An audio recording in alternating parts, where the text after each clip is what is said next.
Hello संगवारी हो। आज मैं बहुत खुश हूँ कावर की ना आज मोर हस्बैंड के बर्थडे और मैं बनाता हूँ बहुत ही स्पेशल वाला केक। ये देखो मैं आज ना लाइटिंग वाला केक बनाता हूँ। बोला तुमन व्लॉग में देखो, ठीक है सरिता नहीं व्लॉग तो जाके देखो। देखो मोर हस्बैंड वही तरफ गेरी सो मन आज पिकनिक जाबो का थे लड़का लड़का तो वहाँ तरफ से गेरी सो मोर लिए खूब सारा जामुन तोड़ के लाए। ये देखो कितना मस्त पेड़ के पके जामुन ला तोड़ के लाए मोर हस्बैंड ना, और बहुत सारा लाए भाई अतके नहीं है तुम ला दिखा दो, ठीक है। और मोर फुल व्लॉग भी देखूँ। आज ना मोला केक के ऑर्डर भी आए तब मोर ना ओवन में केक बेक और भी ये देखो।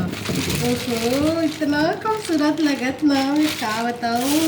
ये देखो और एक मतलब अलग अलग पेड़ के रहे तभी अलग अलग घरे में हस्बैंड है, लेकिन मैं हम ला दूँ के ठोक में रखूँ है नहीं झंझट। तो ये देखो काला काला जामुन एकदम लाला चाट से ही। तो एक ठोक ना मैं चख के तुम्हें दिखा दो ना। देखो मजा आ जाइए आज जामुन खाना। तुमन भी आओ संगवारी हो, एक ठोक उठा खा जाओ। बहुत अच्छा यार, बहुत ज़्यादा।